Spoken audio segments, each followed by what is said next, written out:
Lors d'un point de presse conjoint tenu le mercredi 5 mars 2025, le président ivoirien Alassane Ouattara et son homologue ghanéen John Dramani Mahama ont abordé plusieurs questions majeures, dont celle du retrait du Burkina Faso, du Mali et du Niger de la Communauté économique des États de l'Afrique de l'Ouest, en abrégé CEDEAO. Ces trois pays regroupés au sein de l'Alliance des États du Sahel ont pris la décision souveraine de quitter l'organisation régionale, invoquant un manque d'adéquation entre leurs aspirations et les politiques de la CEDEAO. Le président Ouattara a exprimé son souhait de voir ces nations revenir au sein de la communauté ouest africaine, soulignant l'importance d'une coopération régionale renforcée pour la stabilité et le développement économique. Il a également insisté sur le rôle stratégique du Ghana et de son nouveau président John Mahama pour faciliter un éventuel dialogue entre l'AES et la CEDEAO. Cette question qui engage l'avenir de l'intégration régionale demeure un enjeu diplomatique clé pour l'Afrique de l'Ouest. On écoute Alassane Ouattara. Voilà, j'ai le grand honneur et le plaisir d'accueillir mon frère, le président Mahama, que j'appelle affectueusement John le Fort. parce que Mahama s'appelle John. Et avant lui, c'était quoi? John Atta Mills. Avant John Atta Mills, c'était John Kufuor. Et avant lui, c'était John Rawlings. Chers amis, chers frères, je suis heureux, comme vous le voyez, de vous accueillir à nouveau en Côte d'Ivoire, chez vous, à l'occasion de la visite d'amitié et de travail que vous avez bien voulu décider d'effectuer en Côte d'Ivoire. Je vous souhaite à vous-même ainsi qu'à la délégation qui vous accompagne le traditionnel Akwaba en terre ivoirienne.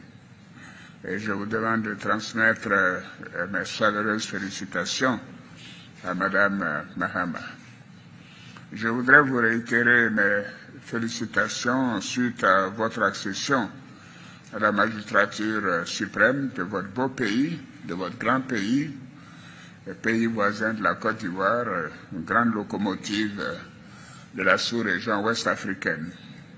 Et vous souhaitez plein succès dans vos fonctions. Je remercie pour l'accueil que vous avez réservé au vice-président Tchemoko Kone lors de votre investiture le 7 janvier dernier. Et, Monsieur le Président, chers frères, la Côte d'Ivoire et le Ghana sont des pays frères, des pays amis qui entretiennent des relations excellentes et historiques. Dans ce cadre, vous aviez tenu à effectuer votre premier voyage à l'extérieur en Côte d'Ivoire au lendemain de votre élection. Malheureusement, cela n'a pas été possible en raison de mon indisponibilité. Je tiens donc à vous réitérer mes sincères remerciements pour ce privilège que vous avez voulu accorder à la Côte d'Ivoire et qui témoigne de l'intérêt que vous portez à la coopération entre nos deux pays. Je vous remercie également d'avoir effectué le voyage en Côte d'Ivoire à l'occasion des obsèques de mon aîné Henri Konan Bédié. Vous étiez particulièrement venu nous présenter vos condoléances, aussi bien à moi-même qu'à la famille du président. Monsieur le Président, nous venons d'avoir un excellent entretien au cours duquel nous avons abordé des sujets d'intérêt commun, notamment dans le domaine de la défense, de la sécurité, de l'économie du cacao, dont nous sommes les premiers producteurs, plus de 60% de la production mondiale, des mines et de l'énergie, ainsi que les grands chantiers de la CEDEAO, tels que le corridor Abidjan-Lagos ou encore la monnaie commune, l'ECO. S'agissant de la coopération bilatérale, nous avons réaffirmé notre volonté commune de soutenir l'initiative Cacao Côte d'Ivoire-Ghana et de renforcer la coopération entre le Ghana et la Côte d'Ivoire dans les domaines des mines et de l'énergie, de la lutte contre l'orpaillage illégal et de la surveillance de la qualité des eaux. Parce qu'évidemment, ces rivières qui traversent nos deux pays ont des conséquences néfastes pour les populations du Ghana et de la Côte d'Ivoire. Nous nous sommes également engagés à soutenir et à œuvrer à la mise en œuvre de l'accord de partenariat stratégique Côte d'Ivoire-Ghana, un instrument privilégié de la coopération signé en 2017 à Accra. Monsieur le Président, nous avons tout à l'heure longuement évoqué la situation sécuritaire dans notre sous-région, qui demeure très préoccupante, ainsi que la situation sociopolitique dans certains pays du Sahel. Nous avons noté la nécessité d'apporter une assistance à ces pays frères pour leur permettre de faire face aux besoins humanitaires et sécuritaires. Nous vous faisons confiance, Monsieur le Président, pour qu'à l'occasion de vos entretiens avec ces pays frères, vous puissiez les convaincre de rester dans la CEDEAO, car il y va de l'avenir des peuples de l'Afrique de l'Ouest. Nous avons aussi souligné la nécessité de renforcer la coopération de nos gouvernements en matière de sécurité et de défense en vue de garantir la paix et la stabilité en Afrique de l'Ouest et de lutter efficacement contre le réchauffement climatique, contre le terrorisme, la piraterie maritime et bien sûr de toutes les formes de trafic dans la sous-région. Monsieur le Président, je ne voudrais pas être très long.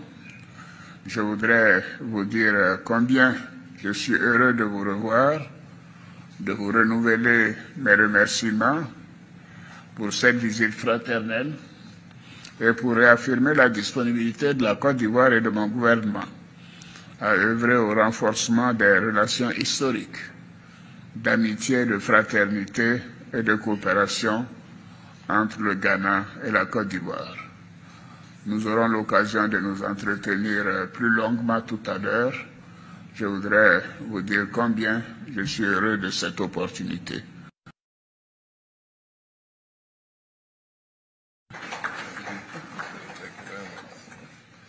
Thank you very much, Mr. President. Pardon? Le président comprend le français. Hein? Les autres veulent la traduction. Bon, mais allez-y, allez-y.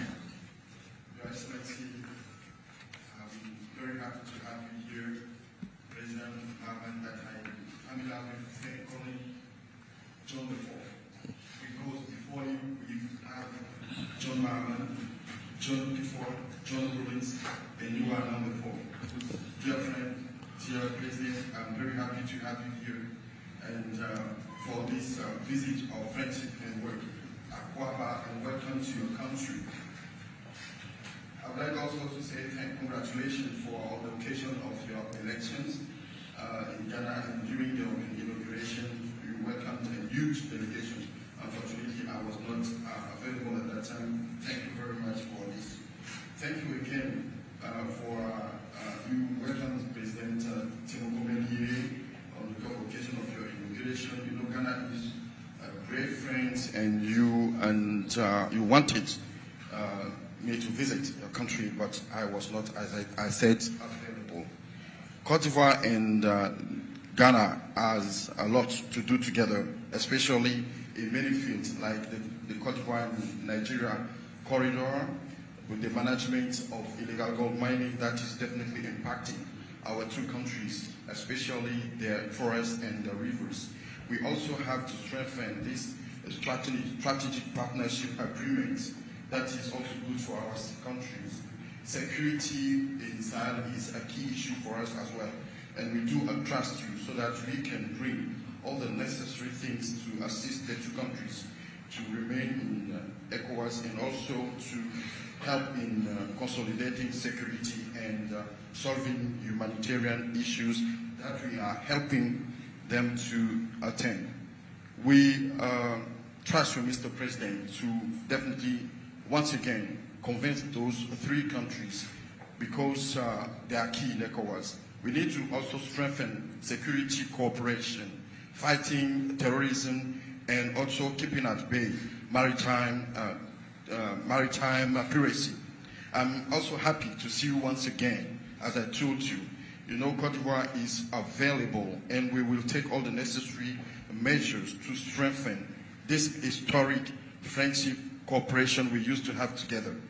Mr. President, thank you once again, and I thank you. Thank you. Yes, thank you very much, Mr. President, for your kind words, and I'm happy to visit again. We've known each other for a long time. When I was president in my first coming, we worked together closely and improved the relationship between Ghana and Cote d'Ivoire. You can be sure that in my second coming as president, we will work even harder to make the relationship even closer than it was before.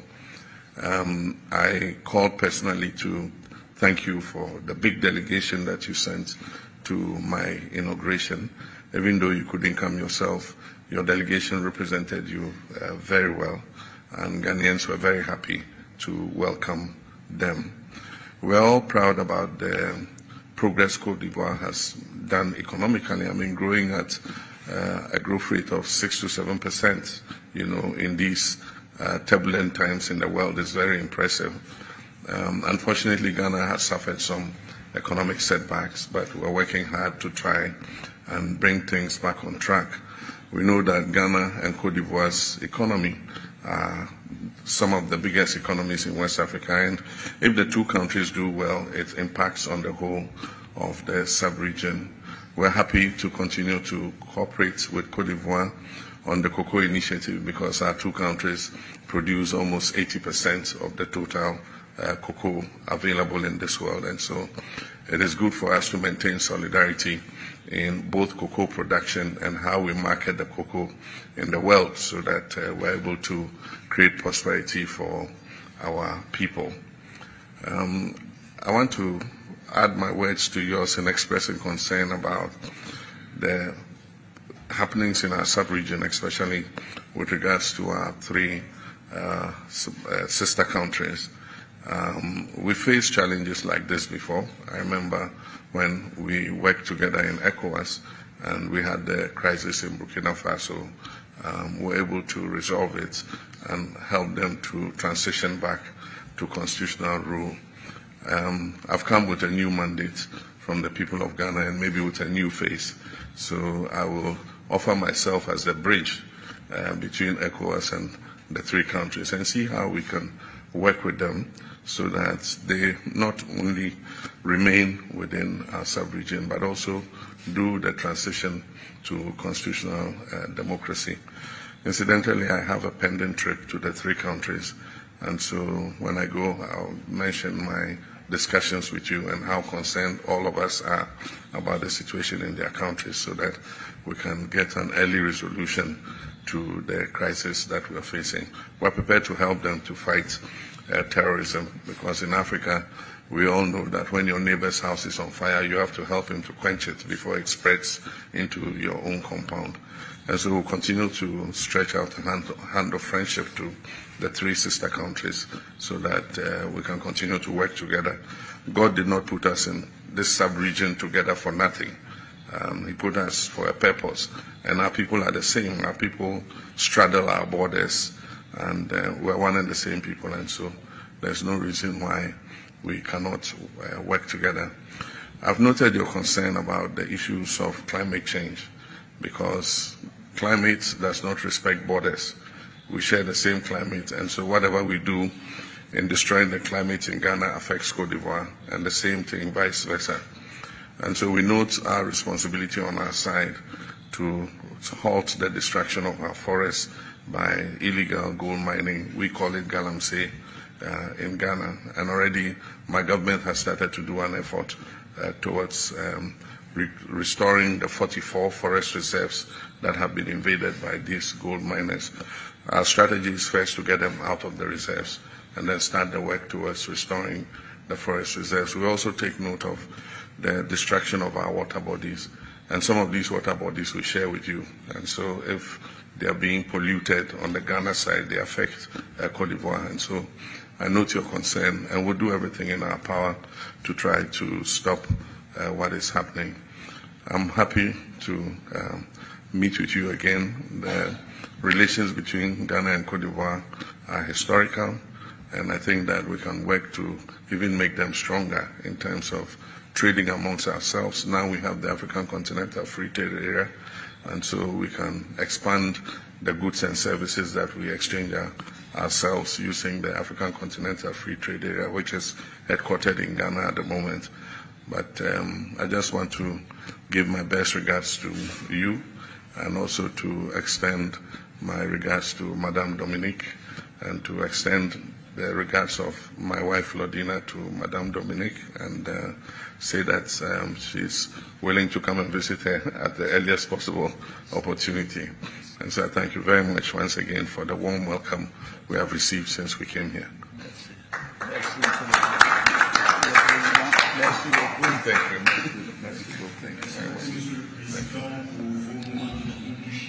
Nous sommes très heureux, et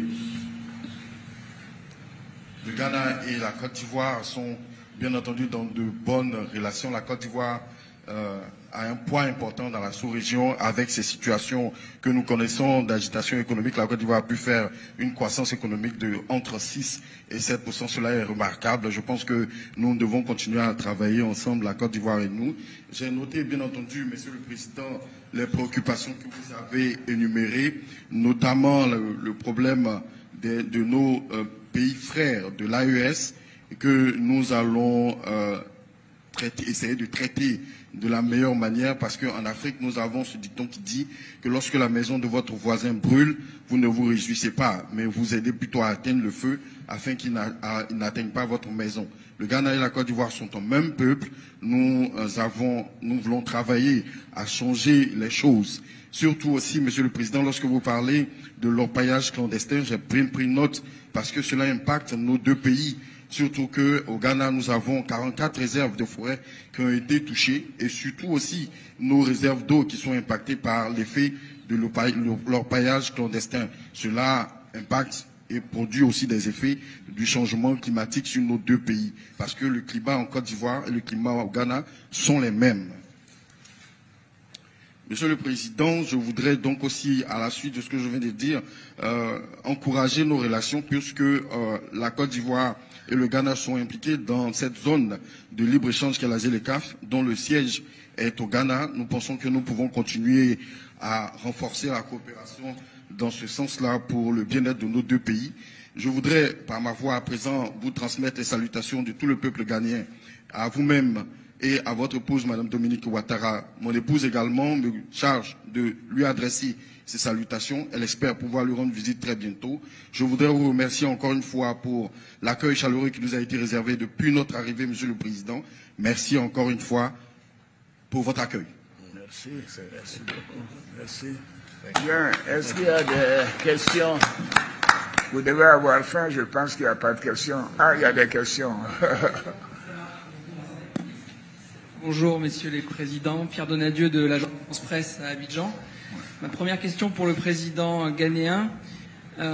Est-ce que vous pensez qu'il y a encore une possibilité de ramener les pays de l'AES dans la CEDEAO? I can translate in English if you want directly. Do you think there is still a possibility to bring AES countries back in ECOWAS? And my second question for both of you, les deux présidents, est-ce que vous êtes inquiets des coupes américaines dans les budgets sur la sécurité de la Côte d'Ivoire et du Ghana, pour les dépenses militaires notamment? Are you worried of the US cuts in aid for military aid, for example, for the security of your borders? Merci beaucoup. Monsieur le Président, je vous laisse commencer. Can you repeat the question? Yes, the question from the press was, Mr. President, do you think that we still have a chance to bring back the three sister countries of AES to ECOWAS?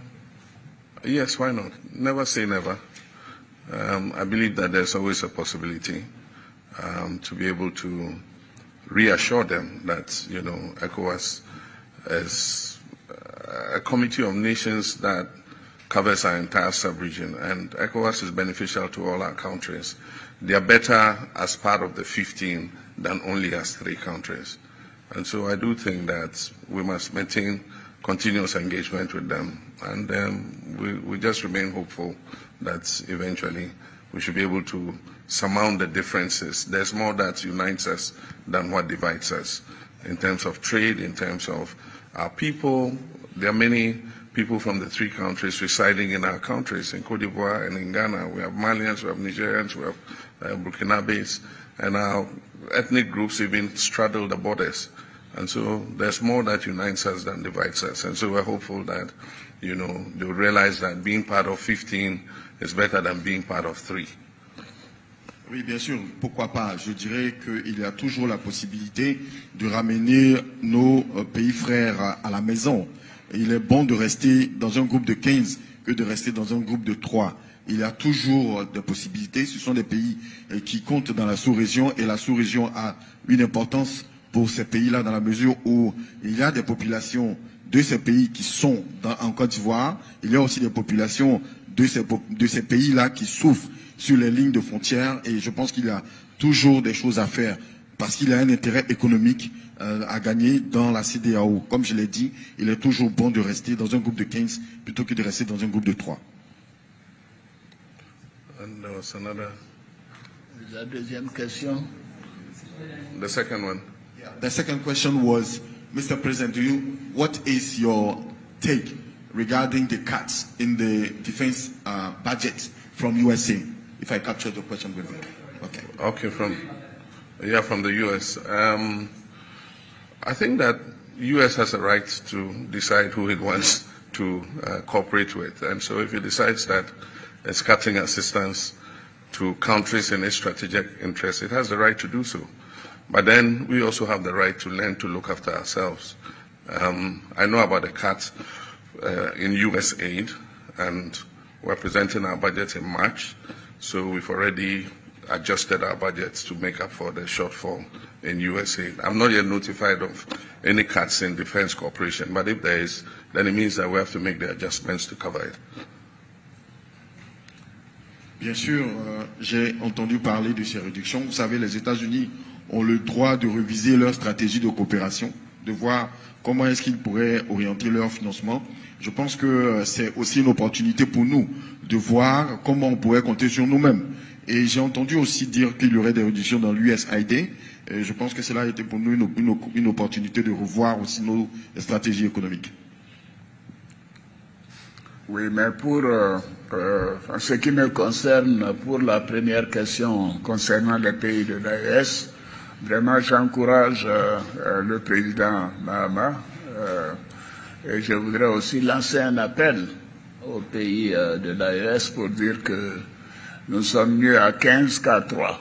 Donc je souhaite que vraiment l'appel du président Mahama puisse être entendu par ces 3 pays frères, dont 2 sont des voisins de la Côte d'Ivoire, que nous puissions continuer ensemble au sein de la CEDEAO. Alors, en ce qui concerne la question concernant les réductions de financement américain, c'est vrai que c'est une très grosse partie du financement international. Je crois près de 64%, si je ne me trompe. La Côte d'Ivoire bénéficie d'un certain nombre de financements avec le MCC, le financement contre le paludisme, contre le sida, etc. Alors nous avons pris des dispositions à notre niveau pour continuer à financer tous ces projets en attendant que les États-Unis reprennent les choses après, bien sûr, l'audit qui est en cours. Nous sommes confiants parce que les États-Unis ont toujours été un pays ami de la Côte d'Ivoire et je considère que à l'issue de l'examen par le gouvernement américain que les décaissements reprendront pour la Côte d'Ivoire. Je vous remercie.